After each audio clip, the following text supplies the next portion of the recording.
En cuanto tengan un tiempito libre, entren a una página de internet www.santafeturismo.gov.ar.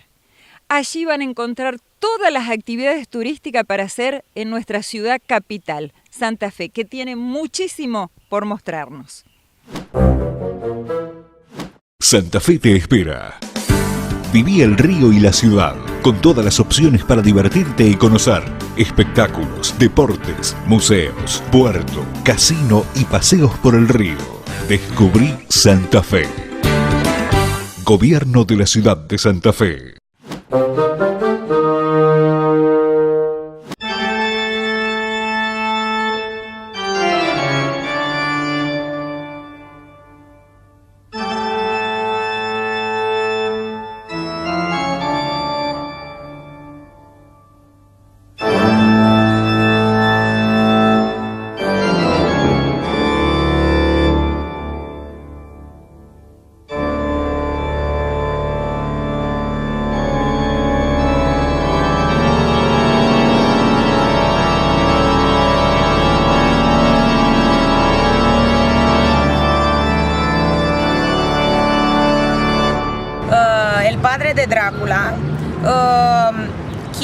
Sabes que los países romanos pagaban un tributo que consistía en oro, en cereales, en todo. Anualmente teníamos que pagar un tributo a los turcos.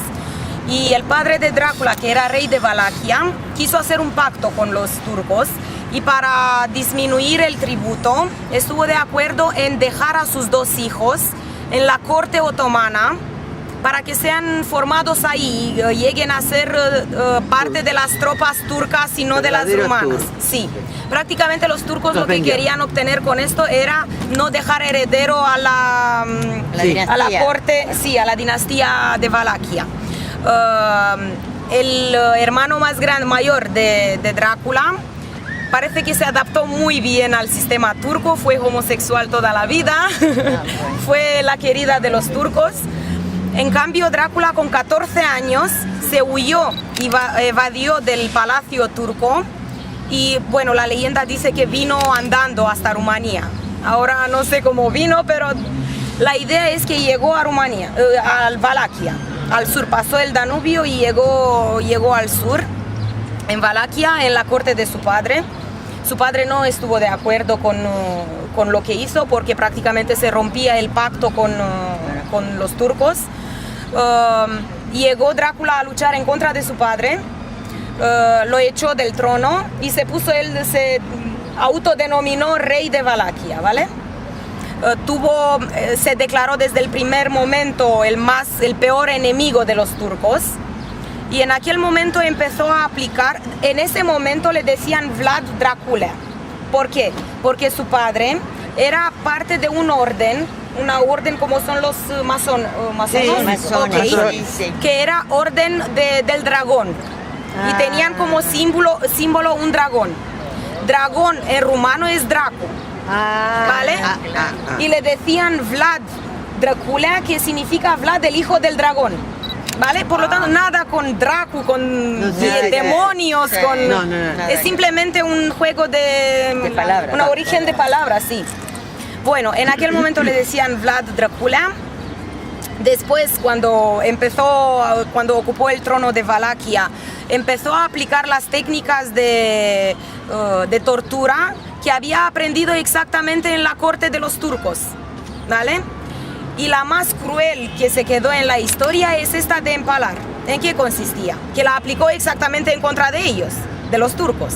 Turcos, gitanos y ladrones. Es lo único, con estos tenía un problema. Si no hacías nada de esto, no eras turco, no robabas y no eras gitano, no tenía ningún problema contigo. ¿En qué consistía el sistema de la técnica esta? Tenían un palo enorme, lo hacían agudo en un extremo, lo untaban con mantequilla. Sí, no lo digas, pero y de la parte posterior hasta lo sacaban por la garganta. No, el proceso era mucho más lento. Te lo metían por detrás y después levantaban el palo y lo metían en la tierra. Y el proceso de perforación de todos los órganos se hacía entre unas horas, a lo mejor un día, o sea, era una muerte muy lenta. Sí, muy lenta, perdón. Se van a gastar un rato para cada uno clavarle el palo y que era edad media, no tenían otra cosa que hacer. Tele no tenían, internet no tenían. Las mujeres bordaban y ellos empalaban. Todo este espectáculo lo hacía en la entrada de Bucarest, de las ciudades generalmente.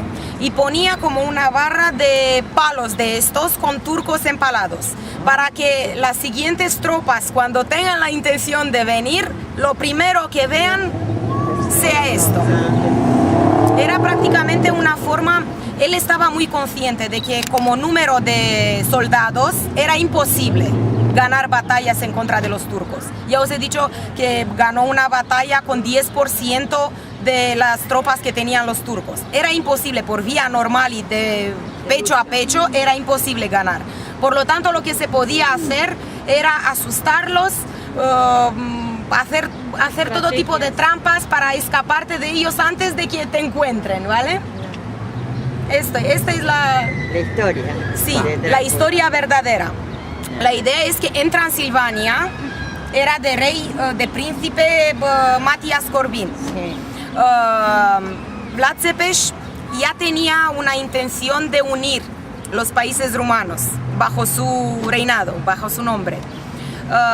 Y empezó un poco de lucha y molestó un poco al señor que tenemos aquí. El señor que tenemos aquí tenía el apoyo del Imperio Austrohúngaro. Vlad Țepeș no tenía a nadie, era solo él.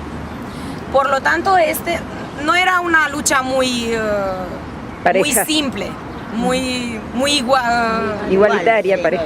Ok. De hecho, Matías Corvin consiguió, ¿cómo se dice? Tomar de prisionero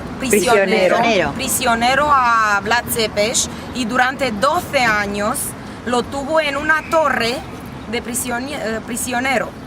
De aquí las historias escritas en la Edad Media por los húngaros, en las que dicen que encontraba ratones y se los comía, o les bebía la sangre y comía moscas. De hecho, en la película de Bram que se hizo, sí, muestran que comía las moscas de las paredes y que no podía aguantar, esto es parte de la leyenda, no de la realidad, que no podía aguantar la sed de empalar, y que rompía de la cama de madera que tenía, rompía palillos pequeños y a los ratones los empalaba. Esto ya es imposible que sea realidad, no sé, es más divertido. Bueno, pero lo que pasa es que en realidad hay que entender que el irlandés Bram Stoker escribe un libro que es una fantasía, una ficción, no tiene nada que ver, es decir, le cuajó el nombre, le pareció exótico la Transilvania. De hecho, os cuento cómo llegó. De hecho, el castillo que relata Bram Stoker es un castillo escocés, no el castillo que vamos a ver, que tampoco es el castillo donde vivía Vlad Țepeș.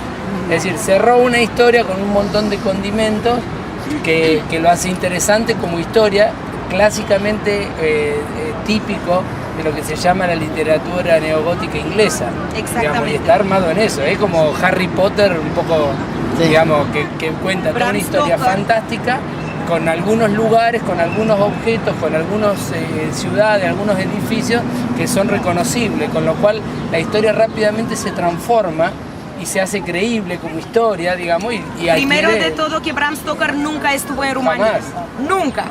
Pero, ¿cuál fue su primer contacto con Drácula? Él era parte de una orden ocultista. Y así empezó a estudiar y a leer cosas antiguas de las órdenes, como era la orden ¿el orden o la orden? La orden. La orden del dragón. Así encontró por la primera vez partes escritas del padre de Drácula y también de él como hijo muy sangroso. Sanguinario. Okay. Del Vlad Țepeș. Le pasó por la mente escribir esta novela, ubicó a Vlad Țepeș en Transilvania que de hecho él nunca fue rey de Transilvania, él fue rey de Valaquia, de la parte del sur, del país del sur. Lo puso, declaró que su palacio era Bran, que vamos a ver el último día, que de hecho el único contacto de Drácula con Transilvania es de haber nacido en Sighișoara, que vamos a ver la ciudad. Después se mudó a Valaquia, su reino era ahí y la capital era Târgoviște. El palacio lo tenía en Târgoviște, no lo tenía en Bran. Él lo plazó ahí y prácticamente la leyenda ya llegó a... Superó la realidad, ¿verdad? Como vais a ver el último día en el palacio, que lo llamamos Castillo de Drácula, si todo el mundo lo llama así, la idea es que los propietarios actuales y el Estado rumano se niegan en asociar el nombre y la imagen de aquel castillo con la historia, con la leyenda de Drácula. Por lo tanto, no dejan ninguna, primero de todo que no aceptan en el patio hacer un parque temático de Drácula.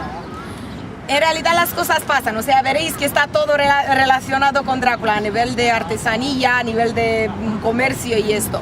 Dentro del castillo no hay ninguna foto de Drácula, no hay sangre por las paredes, no hay nada relacionado con la leyenda, sino con la historia.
Aquí en este castillo solo durante poco tiempo, precisamente por eso nosotros lo llamamos simplemente Castillo Bran.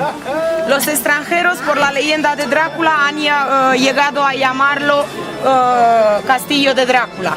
Los rumanos no lo llaman Castillo de Drácula.